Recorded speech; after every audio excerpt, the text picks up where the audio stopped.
पीडीलाइट की।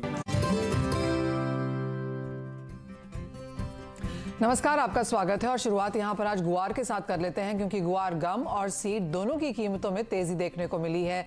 एनसीडीएक्स की बात करें तो यहां पर गम का अप्रैल वायदा 3 हफ्ते की ऊंचाई पर है। क्या है तेजी के कारण, आने वाले समय में कहां तक जा सकते हैं भाव और क्या ये निवेश के सही समय है, इन सब पर बात करने के लिए हमारे साथ आज जुड़े हैं मोतीलाल ओसवाल के नवनीत दमानी, आईएफएल सिक्योरिटीज के अनुज गुप्ता, साथ ही एग्री कमोडिटी एक्सपर्ट पुखराज चोपड़ा, अनमेसर्स प्रेम राज तारा चंद के ओनर रुपेश गोयल भी हैं हमारे साथ। तो बात यहां पर गुआर की कर लेते हैं। 3-4 चीजें रहती हैं जो गुआर में यहां पर सपोर्ट करती हैं। एक तो ये कि बाकी एग्री कमोडिटीज में हमने अच्छी खासी बढ़त आते हुए देखी है, उसका कुछ फायदा यहां पर गुआर में है। और जिस तरह की रिपोर्ट्स आ रही है, माना यह जा रहा है कि हाजिर बाजार में यहां पर मांग फिर से बढ़ने लगी है। दूसरी बात है कि मौसम को लेकर कुछ चिंताएं यहां पर हैं और चौथा ये कि एक्सपोर्ट्स को लेकर माना जा रहा है कि यहां पर नंबर्स बेहतर रह सकते हैं। रुपेश जी, आपसे जानना चाहेंगे क्या कुछ फैक्टर्स हैं जो आप वॉच कर रहे हैं और जो ये करंट भाव हैं कैसे एनालाइज करते हैं इसे? अभी इस जो रैली आई है उसको एक पुल बैक रैली कह सकते हैं। ओके। गुआर के जो प्राइसेस थे वो लगातार 2 महीने से डाउन ट्रेंड में चल रहे थे। अराउंड 12,800 रुपए से कम घटता घटता उसने 11,400 रुपए का लो बनाया था। तो इसको एक पुल बैक रैली कह सकते हैं क्योंकि इन भावों पर नए स्टॉकिस्ट एक्टिव हो जाते हैं, एक्सपोर्टर भी एग्रेसिवली ले लेते हैं क्योंकि ये सीजन के बाद जो अचानक जो तेजी आई थी उसके बाद का ये लोवेस्ट भाव है। तो नए सौदों के लिए एक्सपोर्टर भी 11,500-600 रुपए के गम में रिस्क कम मानते हैं और ऊपर से स्टॉकिस्ट की बिकवाली और किसान की बिकवाली 5500-5400 रुपए के गुआर में कम हो जाती है। तो इसको एक रिलीफ रैली या एक पुल बैक रैली कह सकते हैं मनीषा जी। ऑलराइट, क्योंकि भाव यहाँ पर लगातार गिरते हुए नजर आए थे और अगर हम 2-3 हफ्ते पहले के प्राइसेस देख लें तो वहां से तो अच्छी खासी बढ़त है। पुखराज जी, आपको भी लगता है कि एक रिलीफ रैली के तौर पे इसे देखा जाए क्योंकि भाव चढ़ने लगे हैं तो और खरीदार फिर बाजार में उतरने लग जाते हैं? देखिए मनीषा जी, मैं इसको रैली के रूप में नहीं देखता हूँ। पिछले काफी लंबे समय से ये फंडामेंटल के अनुकूल वायदा बाजार का व्यवहार नहीं है मार्केट में, क्योंकि जिस तरह से डिमांड रही है 25,000 टन औसत मंथली निर्यात हो रहा है और उसी तरह से अराइवल की तरफ से देखें तो 10 से 12,000 बोरी 13,000 बोरी के आसपास अराइवल आ रही है। तो ऐसे में निश्चित रूप से गुआर के भाव बढ़ने चाहिए थे और साथ ही डॉलर का बढ़ना और फिर अल नीनो की रिपोर्ट आना स्काईमेट द्वारा और आईएमडी द्वारा भी। तो ये जो बातें हैं वो गुआर के लिए तेजी कारक थी, बावजूद इसके बाजार मंदा हुआ। मुझे नहीं पता कि अभी मैं जब बोल रहा हूं तो बाजार आधे घंटे में क्या रिएक्ट करेगा। आप देखिए 2 दिन पहले ये गुआर 5382 बिक गया था और आज 5782 बिक गया, यानी 2 दिन में 400 रुपए की तेजी आई है यदि नीचे के भाव से देखें। तो इसको न तो पुल बैक रैली कह सकते हैं न स्थायी भाव कह सकते हैं। यदि स्थायित्व तो किसी चीज में है तो वो इस बात का है कि डॉलर के भाव बढ़े हुए हैं, एक्सपोर्ट ठीक है, सप्लाई कमजोर है और इनके भाव में तेजी आनी चाहिए क्योंकि आगे दोनों ही एजेंसियां अल नीनो का खतरा बता रही है। तो पहले तो ये होता था मनीषा जी कि जैसे ही मौसम के खतरे की कोई बात आती थी गुआर रिएक्ट करता था। अभी इन दिनों में आप देखिए जैसे अल नीनो की खबरें आई या अभी जलवायु परिवर्तन के कारण जो मौसम बिगड़ रहा है उसके बावजूद भी इसके अंदर रिएक्ट न होना या रिएक्शन न होना ये बताता है कि कम वॉल्यूम और सट्टे पर किसी की पकड़ इसने बाजार को कायम रख छोड़ा, वरना कोई बात नहीं है ऐसी कि गुआर तेज ना हो या आगे जाके तेज नहीं होगा। मनीषा जी। जी हाँ, काफी सारे फैक्टर्स ऐसे रहे हैं लेकिन गुआर ने उस लिहाज से वहां पर रिएक्ट नहीं किया, एक्सेप्ट अगर आप पिछला एक हफ्ता देखें जहां पर 4 से 5% की तेजी सीड और गम दोनों में ही देखने को मिली है। तो रुपेश जी, आप कैसे देखते हैं ये करंट प्राइसेस, जिस तरह का सिनेरियो अब है, मांग निकल के आ रही है, एक्सपोर्ट्स की भी बातें हो रही हैं, आपको लगता है भाव यहां से और चढ़ेंगे? बिल्कुल, ये लोवेस्ट पावर लगते हैं हमें, लेकिन इसमें एक मनीषा जी समझना पड़ेगा ये जो पूरा साल जो खत्म हो रहा है 31 मार्च 23 का, वो एग्री स्टॉकिस्ट के लिए बहुत बुरा साबित हुआ है। चाहे मस्टर्ड सीड देख लें, चाहे अपने बार्ले देख लें, चाहे अपने चना देख लें, तो लोगों को नुकसान हुआ है। लगातार पूरा साल जो है वो डाउन ट्रेंड रहा है।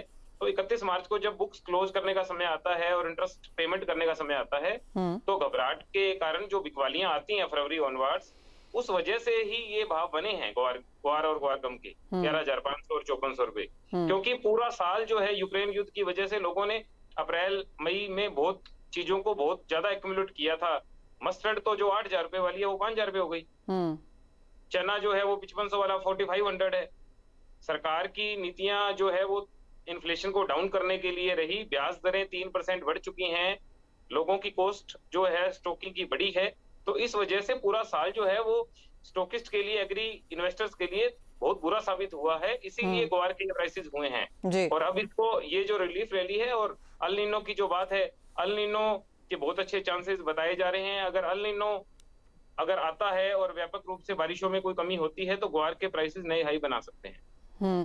तो रुपेश जी, आप कह रहे हैं कि यहाँ पर एक बॉटम बन चुका है। जो भी कॉस्ट हम यहाँ पर देख रहे हैं of course on the higher side है, उसके बावजूद भाव बहुत ऊपर नहीं ले जाए जा सकते जिस तरह की सरकार की नीतियां रही हैं। अब जब आप कहते हैं कि नए हाइज यहाँ पर बन सकते हैं तो क्या टाइमलाइन आप देखते हैं और किस तरह के भाव देखते हैं?